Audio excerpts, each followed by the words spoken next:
Hello everyone, welcome to Prepais. आपका स्वागत है हमारे इस चैनल पे। मेरा नाम नीलम भाटिया है और मैं आपके साथ डिस्कस कर रही हूँ पॉलिटी के एनसीईआरटीज। तो देखिए, इस सीरीज में क्लास 9th ऑलरेडी हमने कवर कर लिया है। I request you to go watch it. And अभी हम लोग कवर कर रहे हैं क्लास 10th, जिसमें चैप्टर 1 हमने ऑलरेडी कवर कर लिया है। और आज मैं आपके साथ डिस्कस करूंगी चैप्टर नंबर 2, फेडरलिज्म, यानी कि हम संघीय व्यवस्था को समझेंगे, कैसे काम करती है, भारत में इसका क्या रेलेवेंस है, एटसेट्रा एटसेट्रा। इंपॉर्टेंट चैप्टर है, ध्यान दीजिएगा और साथ साथ एनसीईआरटीज करते जाइए। तो आपको याद होगा, इससे पहले वाले चैप्टर में हम लोग बेल्जियम और श्रीलंका की कहानी पढ़ के आए थे और हमने देखा था कैसे बेल्जियम ने बहुत ही अकोमोडेटिव स्ट्रक्चर डेवलप करा और कैसे उसने जो रीजनल गवर्नमेंट्स हैं, जो स्टेट गवर्नमेंट्स हैं, उसको बहुत सारे पावर दिए बाय अमेंडिंग द कॉन्स्टिट्यूशन। इससे हमें हमें समझ में आया कि Belgium shifted from unitary to federal, जबकि श्रीलंका ने ऐसा कुछ नहीं किया। श्रीलंका पूरी तरह से यूनिटरी सिस्टम बना रहा। तो इससे हमें एक बात समझ में आती है कि जब पावर को डिवाइड किया जाता है between the centre and the state, तो इस प्रोसेस को कहा जाता है फेडरलिज्म। तो बेसिकली जब पावर का डिवीजन होता है, याद कीजिएगा, वर्टिकली एंड हॉरिजॉन्टली हमने डिस्कस किया था। अभी हम बात कर रहे हैं वर्टिकल डिवीजन ऑफ पावर का between the central authority and various state authorities और कॉन्स्टिट्यूएंट यूनिट्स। अब देखिए, अगर आप एक शहर में रहते हैं, फर्ज कीजिए आप लखनऊ में रहते हैं, तो आपको कौन कौन कंट्रोल कर रहा है? एक, आपको देश की सरकार कंट्रोल कर रही है, क्यों? क्योंकि आप भारत के नागरिक हैं। एक, आपको यूपी की सरकार रेगुलेट कर रही है, क्योंकि आप वहां रह रहे हैं।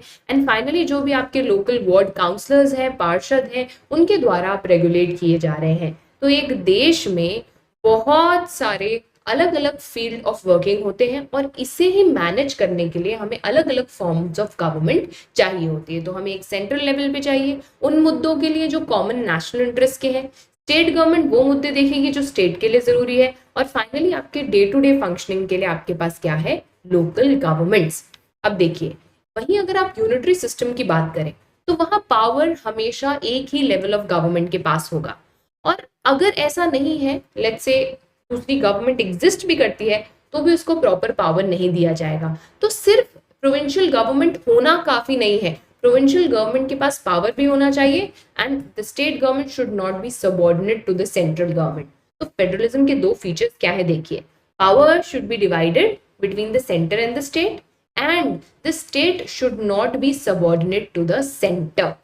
सेंट्रल गवर्नमेंट अपनी जगह काम करेगी, स्टेट गवर्नमेंट अपनी जगह काम करेगी। दोनों के काम करने के दायरे सेपरेट होंगे और दोनों ही गवर्नमेंट किसको आंसरेबल होगी? लोगों को। बिकॉज रिमेंबर, इन डेमोक्रेसी सबसे ज्यादा जरूरी क्या है? लोग। अब हम लोग क्या करेंगे? 7 फीचर्स डिस्कस करेंगे फेडरलिज्म के। ये ध्यान से देखिएगा, यहाँ से सवाल आता है। एक तो डायरेक्ट क्वेश्चन आ सकता है, which of the following are features of federalism. Then Indian context में आ सकता है कि इनमें से कौन कौन से फीचर्स हमें भारत में देखने को मिलते हैं। सबसे पहली बात तो 2 या 2 से ज्यादा लेवल ऑफ गवर्नमेंट होनी चाहिए, क्योंकि अगर एक है तो वो सीधा सीधा यूनिटरी है। देन हर टियर ऑफ गवर्नमेंट को क्लियर होना चाहिए कि हमारा एरिया ऑफ वर्किंग क्या है, जिसे कहते हैं ज्यूरिसडिक्शन। तो ऑब्वियसली दोनों ही टियर या तीनों ही टियर ऑफ गवर्नमेंट लोग तो सेम ही कंट्रोल कर रही है, पर उनके काम करने के दायरे अलग अलग हैं। तो सेंट्रल गवर्नमेंट के सब्जेक्ट्स अलग होंगे, स्टेट गवर्नमेंट के सब्जेक्ट्स अलग होंगे और लोकल गवर्नमेंट के सब्जेक्ट्स अलग होंगे, जिसे कहा जाता है ज्यूरिसडिक्शन। ज्यूरिसडिक्शन का यहाँ मतलब क्या है? काम करने का दायरा।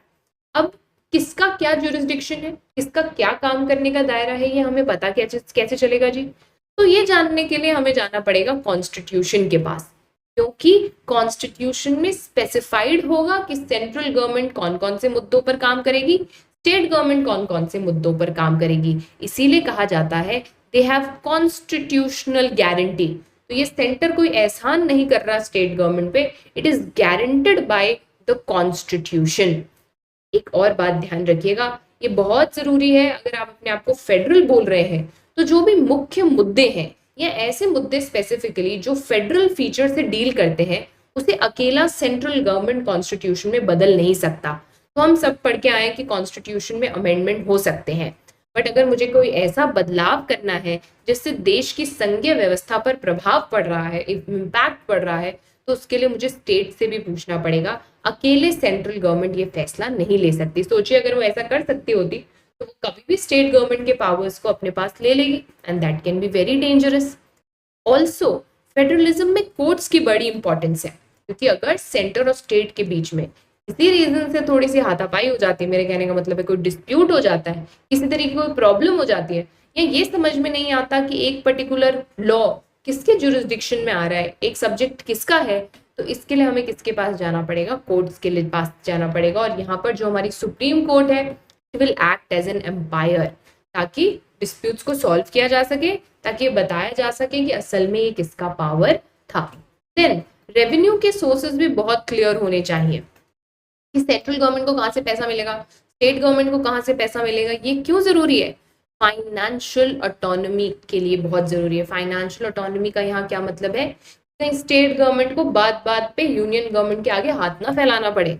It should have its own sources of revenue. Then federal system करता क्या है? तो देखिए, दो ऑब्जेक्टिव्स इससे पूरे होते हैं। वन, आप यूनिटी ऑफ द कंट्री बचा लेते हैं, जैसे बेल्जियम ने किया, और डाइवर्सिटी के रिस्पेक्ट कर पाते हैं, उनको अकोमोडेट कर पाते हैं। क्योंकि अगर यूनिटरी कॉन्सेप्ट लाइक, देखिए जहां भी डाइवर्सिटी है वहां उस डाइवर्सिटी को अकोमोडेट करना जरूरी है, क्योंकि अगर आपने अकोमोडेट नहीं किया तो वो बिल्टअप होके एक दिन देश को तोड़ देगा। तो if I ask you what is an ideal federal structure, कैसा होना चाहिए एक आइडियल फेडरल स्ट्रक्चर? तो पहली बात तो म्यूचुअल ट्रस्ट होनी चाहिए। Union government and state government should be able to trust each other, and इच्छा होनी चाहिए that we want to live together peacefully, because this is the only way through which it is possible. अगर हम भारत की बात करें तो Bharat, if you talk about the historical context, तो देखिए हर देश की अलग अलग हिस्ट्री होती है, और उसी हिस्ट्री पे ये बेस करता है कि हमारे यहाँ पर कैसा फेडरल स्ट्रक्चर होगा। क्यों? क्योंकि यहाँ पर दो तरीके के स्ट्रक्चर्स देखे जाते हैं, एक कमिंग टुगेदर, एक होल्डिंग टुगेदर। तो चलिए यूएस की अगर मैं आपसे बात करूं तो यूएस में क्या था? अलग अलग इंडिपेंडेंट छोटे छोटे स्टेट्स थे। उन्होंने ये रियलाइज किया कि अगर हम अलग अलग रहेंगे तो हम अपनी जो सॉवरेनिटी है, अपनी इंडिपेंडेंस है, उसको मेंटेन नहीं कर पाएंगे। तो हम लोग क्या करते हैं, सारे लोग साथ आ जाते हैं and will come together to form of federation. इसीलिए देखिए नाम भी क्या है, United States of America, because they were united. अलग अलग कॉन्स्टिट्यूएंट यूनिट्स थे, साथ आए, देश बनाया, फेडरेशन बनाई, इसीलिए देखिए नाम क्या है, coming together. US, Switzerland, Australia, ये सब कमिंग टुगेदर फेडरेशन का एग्जाम्पल है। कमिंग टुगेदर क्यों? क्योंकि ये अलग अलग देश थे, अलग अलग यूनिट्स थे, साथ आए और एक नेशन स्टेट बनाया और अपने आप को कहा फेडरेशंस। तो ये कौन सी फेडरेशन हुई? Coming together federation. अब आप खुद ही सोचिए, जब ये पहले इंडिपेंडेंट थे और साथ आए हैं, तो जब ये साथ आ रहे होंगे, इन्होंने इंश्योर किया होगा कि हमारे पावर्स हमारे पास ही रहे। इसीलिए आप देखते हैं यहाँ पर states will have equal power compared to union government. तो फेडरल गवर्नमेंट के पास पावर्स होंगे, बट स्टेट के पास भी उतने ही पावर्स होंगे। लेट्स से हम इंडिया की बात करें, यानी कि हम बात करें होल्डर टुगेदर फेडरेशंस की। जब देश एक ही है पर आप ये डिसाइड करते हो कि आप पावर को यूनियन गवर्नमेंट और स्टेट गवर्नमेंट के बीच में डिवाइड करेंगे, एक जगह पे नहीं रखेंगे, यानी you are holding every unit together. You did not come together, you already together, but you are holding every unit together. इसको बोला जाता है होल्डिंग टुगेदर फेडरेशंस।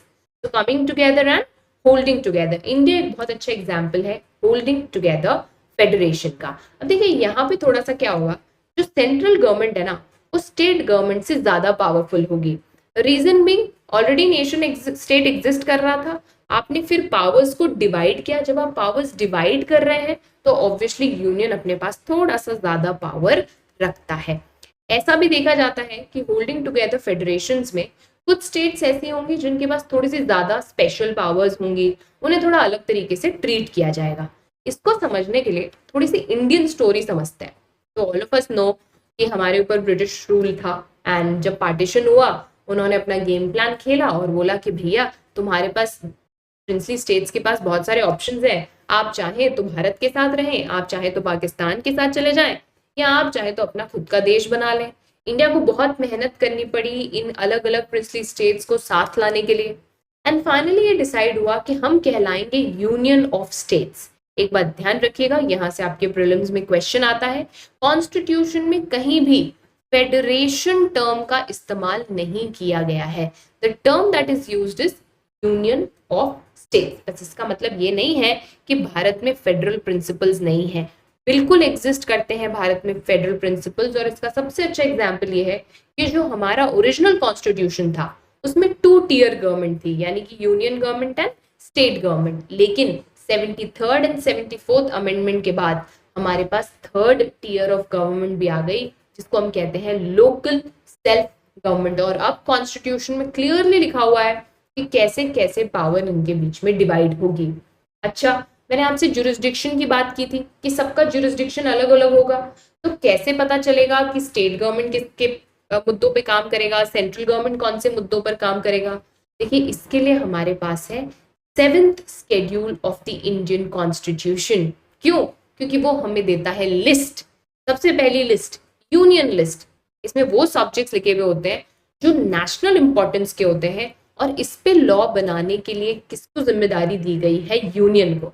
देखिए, issues like defence, foreign affairs, banking, communication, currency, ये सब union list में आते हैं। क्यों? क्योंकि इसके लिए हमें एक यूनिफॉर्म पॉलिसी चाहिए। राजस्थान में अलग, गुजरात में अलग, ऐसा नहीं चलेगा।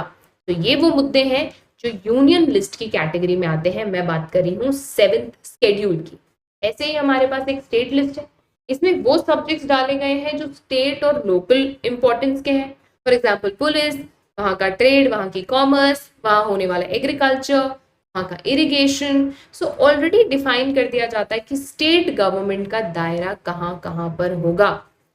ऑब्वियसली अब कुछ ऐसे मुद्दे भी होंगे जिसपे स्टेट भी काम कर सकता है और जिसपे यूनियन भी काम कर सकता है।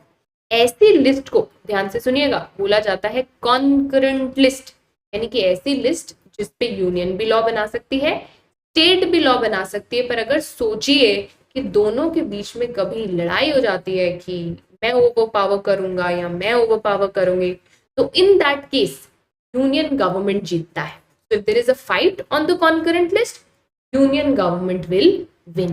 Okay, एक क्विक क्वेश्चन देती हूँ आपको, हेल्थ कौन सी लिस्ट में आता है ये बताइएगा। कोविड के बाद इसके बारे में काफी चर्चा हुई थी। So let me know, health forms under union list, state list और कॉन्करेंट लिस्ट।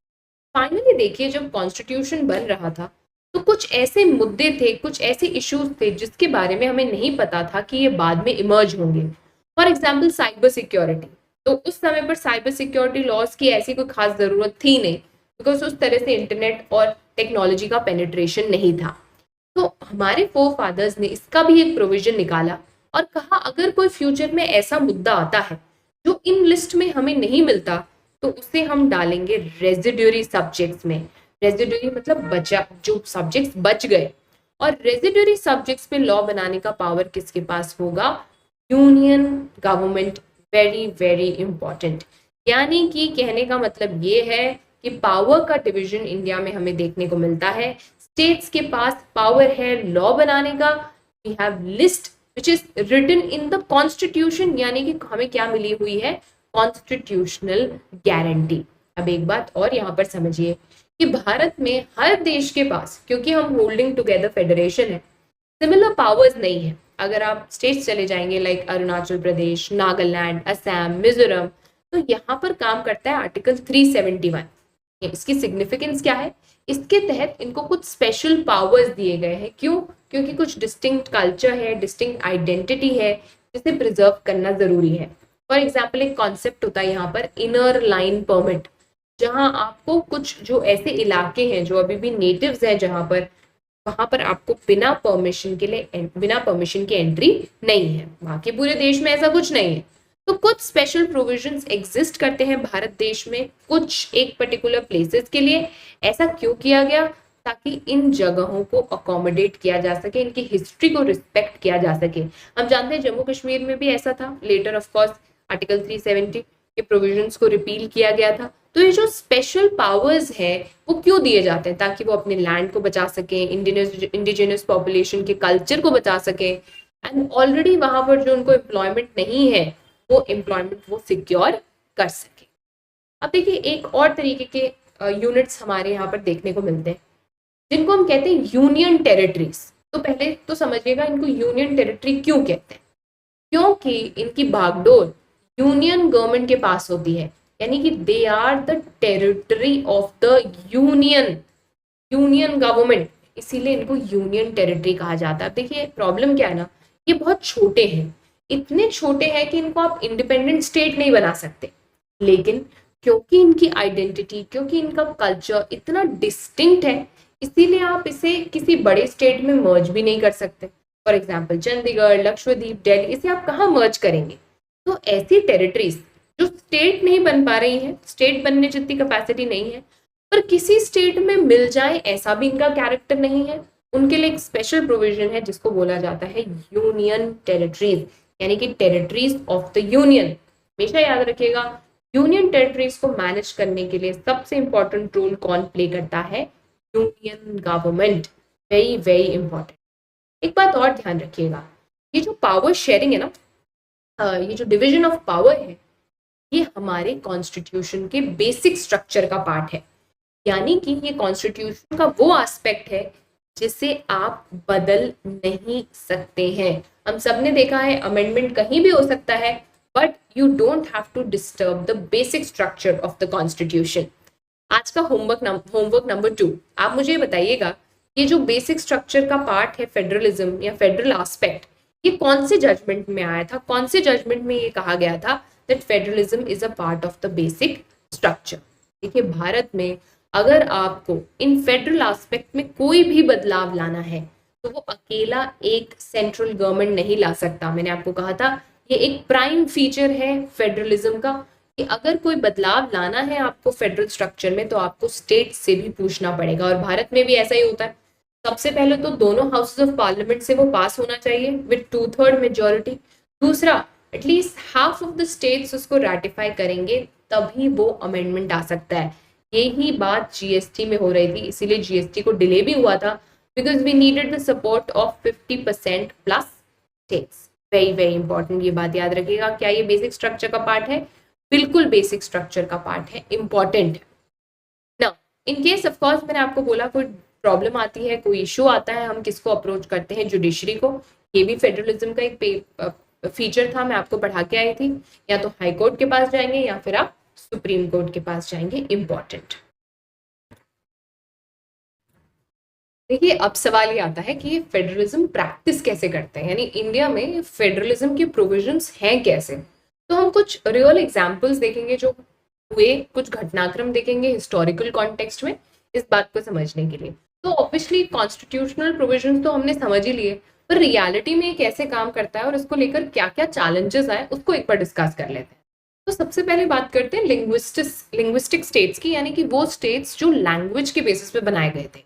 और ये हमारी कंट्री को सबसे बड़ा चैलेंज मिला था। This was the first problem that India faced. तो हम जानते हैं जब 1947 में हमें इंडिपेंडेंस मिली तो उसके बाद बहुत सारे स्टेट्स की बाउंड्री चेंज की गई, कई स्टेट्स को पुराने स्टेट्स में मर्ज कर दिया गया, कुछ नए स्टेट्स बनाए गए। ये बाउंड्री का क्रिएशन बहुत समय तक चलता रहा। अब इसमें देखिए प्रॉब्लम ये थी कि सिर्फ लैंग्वेज के बेसिस पे ये डिविजन्स नहीं थे, कभी कभी ये कल्चर और एथनिसिटी के बेसिस पे थे, कभी ये ज्योग्राफी के बेसिस पे थे। फॉर एग्जांपल नागालैंड, उत्तराखंड, झारखंड या फिर हरियाणा की बात कर लें, सो it was not always just about language, it was about so many other things. But ये देखा गया कि जो भी स्टेट्स लैंग्वेज से क्रिएट किए गए, एक्चुअली उससे देश ज्यादा यूनाइट हुआ। ऑब्वियसली कई सारे लोग इस बात को लेकर स्केप्टिक थे कि लैंग्वेज के बेसिस पे क्रिएशन होगा तो और ज्यादा डिविजन हो सकता है। But what was realised was कि एडमिनिस्ट्रेशन इजी हो गया, एंड एक्चुअली जब आपने अकोमोडेट करा तो चीजें ज्यादा आसान हो गई। I told you some people feared किससे तो आप देश का डिसइंटीग्रेशन कर देंगे। आप इसके बारे में क्या सोचते हैं? Let me know in the comment box. क्या नए स्टेट्स का क्रिएशन ठीक है या नहीं होना चाहिए? क्या नए नए स्टेट्स के क्रिएशन से इंडियन यूनिटी को खतरा है, या फिर ऐसा करने से एडमिनिस्ट्रेशन ईजी हो जाता है? हम सब जानते हैं तेलंगाना का क्रिएशन इसी लाइन पर हुआ था। And just let me know what you think about it. Now language policy की अगर हम बात करें तो इंडियन कॉन्स्टिट्यूशन में प्लीज रिमेंबर किसी भी लैंग्वेज को नेशनल लैंग्वेज नहीं कहा गया है। तो those who say Hindi is a national language, that is not correct. Hindi is not a national language.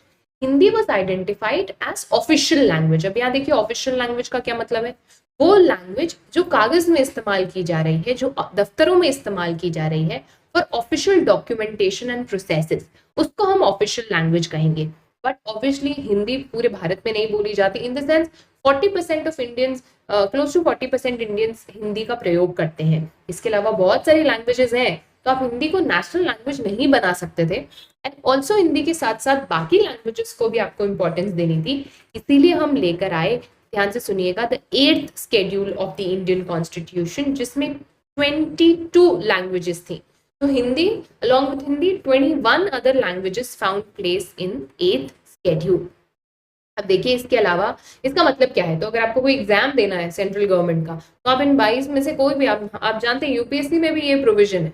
तो जो ये 22 लैंग्वेजेस हैं इनको हम बोलते हैं स्केड्यूल लैंग्वेजेस। वाई? क्योंकि ये हमें मिलती है 8th schedule of the Indian constitution में। स्टेट्स की खुद की ऑफिशियल लैंग्वेज भी है, तो गुजरात में आप चले जाइए तो सारे पेपर वर्क गुजरात में गुजराती में होते हैं। तो ये अकोमोडेशन का एक तरीका था। वहीं आप श्रीलंका ने देखो क्या करा, श्रीलंका ने इम्पोज करने की कोशिश करी लैंग्वेज, जिससे कोई फायदा नहीं हुआ।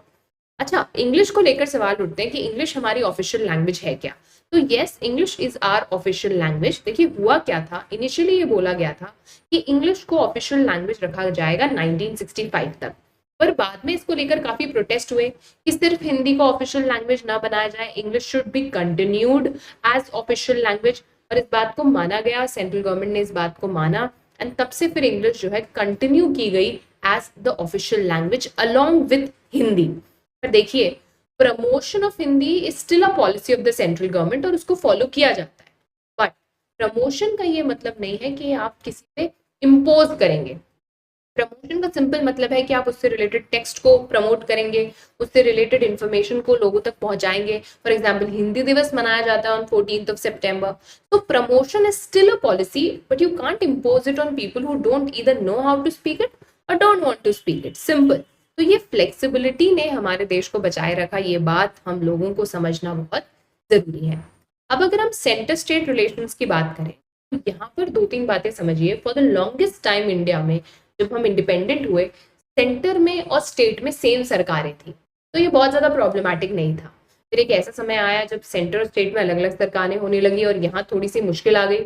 तब जो सेंटर था वो more often than not dominate करने की कोशिश करता था स्टेट को, एंड धीरे धीरे हम मूव कर गए टूवर्ड्स कोएलिशन गवर्नमेंट। और जैसे ही कोएलिशन गवर्नमेंट आई, हमने देखा कि रीजनल पार्टी की डोमिनेंस बढ़ गई even at the central level, और यहाँ से पावर शेयरिंग शुरू हो गई, रिस्पेक्ट फॉर ऑटोनॉमी शुरू हो गई। ऑब्वियसली आज भी कई सवाल उठते हैं as to do we really practise cooperative federalism, क्या हमारे यहाँ पर सच में कोऑपरेटिव फेडरलिज्म है? देखिए बहुत सारे इंप्रूवमेंट्स हो सकते हैं, बट एक बात बिल्कुल ठीक है that we are on the right track, और इसमें कोएलिशन का बहुत बड़ा इंपॉर्टेंस था। अब देखिए कैसे पावर्स बांटे जा रहे हैं in the first particular first picture.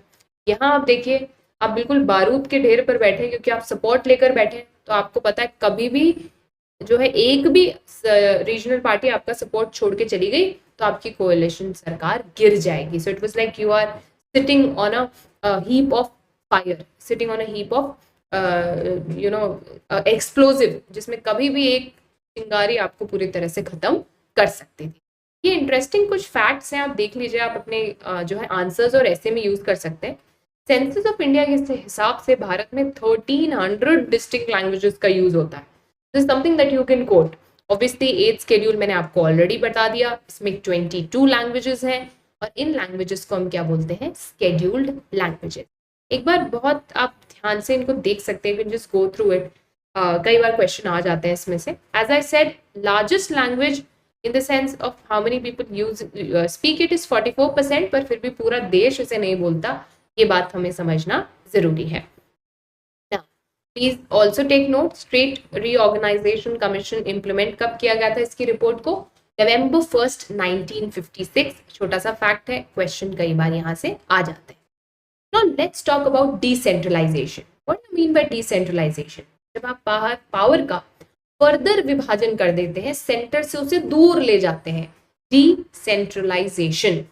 Population की बात करूं तो हमारे देश में बड़े ऐसे इतने स्टेट्स हैं जिनकी पॉपुलेशन यूरोप के बराबर, यूरोप के कई देशों के बराबर है।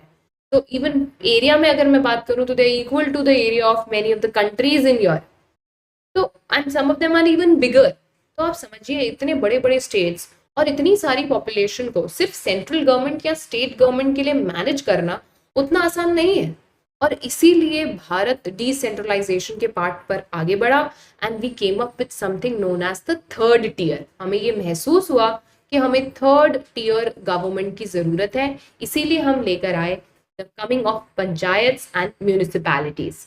तो बेसिक आइडिया वो सिंपल कि इतनी बड़े बड़े शहरों, इतने बड़े बड़े स्टेट्स को मैनेज करने के लिए अगर लोकल लेवल पे गवर्नमेंट होगी तो बेहतर होगा। अब आपके यहाँ पर कोई गड्ढे हैं, आपके यहाँ रोड नहीं बन रही, आपके यहाँ ट्यूबवेल काम नहीं कर रहा, ये सारे इश्यूज लोकल लेवल पर अगर डील किए जाए तो जो पैसा खर्च होगा उससे चीजें ज्यादा एफिशिएंटली मैनेज हो पाएंगी। अब देखिए, ऐसा नहीं है कि इससे पहले भारत में पंचायत या लोकल सेल्फ गवर्नमेंट एग्जिस्ट ही नहीं करती थी, बट वो फॉर्मलाइज नहीं थी, उनके इलेक्शंस का कोई तरीका नहीं था, अपने अपने तरीके सबने अपना रखे थे, कहीं थे कहीं नहीं थे। But with the 73rd and the 74th amendment हम लोग प्रॉपर तरीके से डिसेंट्रलाइजेशन लेकर आए, बाकायदा इलेक्शंस होते हैं अब लोकल सेल्फ गवर्नमेंट के लिए। पहले क्या होता था, as I told you, regularly नहीं होते, कभी नहीं होते, उन तक ठीक से रिसोर्सेज नहीं पहुंच पाते थे।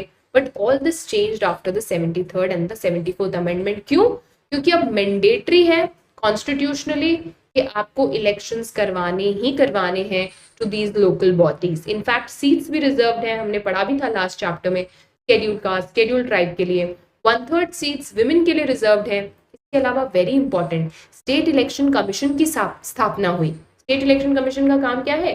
To look after the local body elections, panchayat and municipal corporation. Then आपको पैसा और पावर दोनों शेयर करने, स्टेट गवर्नमेंट को पावर भी शेयर करनी थी लोकल बॉडीज के साथ और रेवेन्यू भी शेयर करना था। ऑब्वियसली कितना शेयर होगा वो स्टेट टू स्टेट डिपेंड करता है, but there was sharing of both power and revenue, और इसी को हम कहते हैं पंचायती राज। जब आप विलेजेस में चले जाएंगे तो वहां पंचायत शब्द का यहाँ पर इस्तेमाल होता है, और in case you know talk about ward members का मतलब क्या है, तो ये जो पूरी विलेज है इसको अलग अलग वार्ड्स में डिवाइड कर दिया जाता है, और हर वार्ड में से you get a ward member, you kind of सारे पोल इन करके देयर बिकम्स अ प्रेसिडेंट, या फिर जिसको हम बोलते हैं सरपंच। डायरेक्टली इलेक्टेड है, लोग डायरेक्टली इस इलेक्शन में पार्टिसिपेट करते हैं। तो जो भी वहाँ की एडल्ट पॉपुलेशन है, हम जानते हैं हमारे यहाँ पे 18 ईयर्स इज द क्राइटेरिया, वो उसमें पार्टिसिपेट करते हैं, वोट करते हैं और अपनी ग्राम पंचायत की स्थापना करते हैं। वेरी इंपॉर्टेंट, ग्राम पंचायत, इसको हम और डिटेल में पढ़ेंगे आगे आने वाले चैप्टर्स में, but please take note of this. District level पे of course as I said, village level पे जो काम हो रहा है वैसे डिस्ट्रिक्ट लेवल पे भी काम हो रहा है। अब आप देखिए इसके स्ट्रक्चर को हम थोड़ा सा समझते हैं कैसे काम करता है। By the way also remember कि जो सारे वोटर्स हैं एक विलेज के, all of them constitute something known as gram sabha. तो ग्राम सभा क्या होती है? जिसमें वो सारे लोग जो वोटर्स हैं वो इंक्लूडेड है, उसको ग्राम सभा बोलते हैं, और वो एटलीस्ट ट्वाइस और थ्राइस मिलती है एक साल में, ताकि वो बजट अप्रूव कर सके ग्राम पंचायत का, ताकि वो देख सके उन्होंने कैसा काम कर रहे हैं। आप देख रहे हैं कैसे local self government is a good example of participative democracy. मैंने आपसे ये बोला था कि हम ज्यादातर रिप्रेजेंटेटिव डेमोक्रेसी फॉलो करते हैं, पर अगर आपको पार्टिसिपेटिव डेमोक्रेसी का एग्जाम्पल देखना है तो आप लोकल सेल्फ गवर्नमेंट में जाकर देखिए। Local government structure district level पे कैसे काम करती है? ये जो ग्राम पंचायत है, ये अलग अलग जो विलेजेस में अलग अलग ग्राम पंचायत हैं, इनको जब आप ग्रुप बनाते हैं तो वो बन जाती है पंचायत समिति, या फिर उसको ब्लॉक और मंडल भी कहते हैं। सो बेसिकली बहुत सारी gram panchayat coming together will make panchayat samiti, जिसको ब्लॉक भी कहते हैं, जिसको मंडल भी कहते हैं। अब जो मेंबर्स हैं इसके, they are represented by, they are elected by the panchayat members. तो यहाँ के जो सरपंच और पंच थे वो मिलकर किसके मेंबर्स को बनाते हैं? पंचायत समिति या फिर ब्लॉक या फिर मंडल। अब ये पंचायत समिति और मंडल को जब आप मिला देते हैं तो बनता है जिला परिषद। आप समझ रहे हैं? तो you had panchayat, gram panchayat, then you had panchayat samiti, then you have जिला परिषद। अब ये जो मेंबर्स हैं जिला परिषद के इलेक्टेड होते हैं, इसमें मेंबर ऑफ लोकसभा, इनको हम MLAs कहते हैं और MPs कहते हैं। तो Lok Sabha would be MPs, member of parliament, and MLAs would be member of legislative assemblies. दोनों ही इसमें पार्टिसिपेट करते हैं। आप समझ रहे हैं? स्टेट लेवल के एंड सेंट्रल लेवल के MLA एंड MP दोनों ही इसमें पार्टिसिपेट करेंगे। इसके अलावा और भी कुछ डिस्ट्रिक्ट लेवल के ऑफिसर्स इसमें पार्टिसिपेट करते हैं। तो जिला परिषद के जो चेयरपर्सन होंगे वो इसके पॉलिटिकल हेड होंगे, ये बात याद रखिएगा। डिविजन्स पर ध्यान दीजिए। ग्राम पंचायत लीडिंग टू पंचायत समिति, बहुत सारी ग्राम पंचायत को जब आप मिला देंगे तो पंचायत समिति बन जाएगी।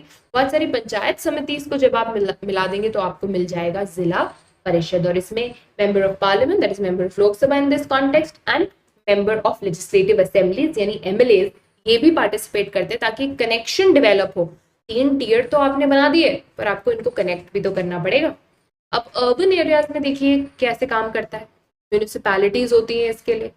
देखिए टाउन्स के लिए टर्म यूज होता है म्यूनिसिपैलिटीज, और बिग सिटीज में जब ये होती है तब इनके लिए टर्म यूज होता है म्यूनिसिपल कॉर्पोरेशन। तो it's about the size of the city. Municipalities और म्यूनिसिपल कॉर्पोरेशन दोनों ही इलेक्टेड बॉडीज के द्वारा गवर्न की जाती हैं। म्यूनिसिपल चेयरपर्सन होते हैं जो हेड करते हैं पूरी म्यूनिसिपैलिटी को। अलग अलग नामों से आप इनको बोल सकते हैं। जब आप म्यूनिसिपल कॉर्पोरेशन में होते हैं तो मेयर शब्द का इस्तेमाल होता है, अदरवाइज म्यूनिसिपल चेयरपर्सन का इस्तेमाल होता है। सिर्फ टर्मिनोलॉजी का डिफरेंस है on the basis of area. Now also I would want you to read this experiment that happened in Brazil. Quickly आप अपनी एनसीईआरटी से इसको रीड कर लीजिएगा।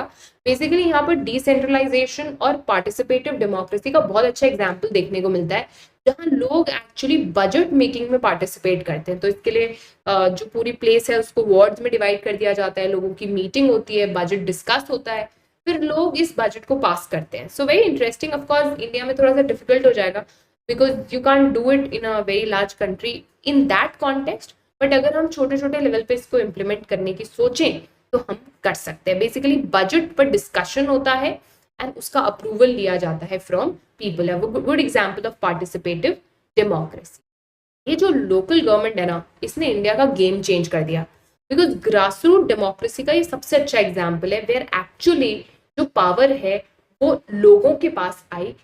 I hope you also know this was also one of the visions of Mahatma Gandhi कि जो last person है उस तक पावर और हेल्प पहुंचनी चाहिए। और जैसे इसको कॉन्स्टिट्यूशनल स्टेटस मिल गया after the 73rd and 74th amendment, तो ऑब्वियसली इसको बहुत सारा स्ट्रेंथ मिला। विमेन पार्टिसिपेशन बढ़ा क्योंकि I hope you remember 1/3 reservation थी। Obviously all is not happy and roses, कुछ कुछ प्रॉब्लम्स अभी भी हैं। जैसे हम देखते हैं पंचायत सरपंच पति का कॉन्सेप्ट चलता है। बहुत अच्छी सीरीज आई थी पंचायत, आई होप आपने देखी होगी वो। How did you like it? Just let me know, it is one of my favourite सीरीजेस। तो हमने देखा कैसे पंचायत में सरपंच पति का कॉन्सेप्ट होता है। आप में से कई लोगों ने खुद देखा होगा दैट विमेन इलेक्ट तो कर दी जाती है लेकिन उनका सारा काम उनके पति संभालते हैं। इस तरह से कई बार स्टेट गवर्नमेंट फंड्स ट्रांसफर नहीं करती, कई बार उनको एडिक्वेट रिसोर्सेज नहीं देती है। Obviously we have come a long way और अभी भी बहुत आगे जाना है। But this was about decentralization। देखिए कैसे हमने फेडरलिज्म से स्टार्ट किया था और हम ग्रास रूट डेमोक्रेसी पे इसको एंड कर रहे हैं। आई होप आपको ये चैप्टर समझ में आया।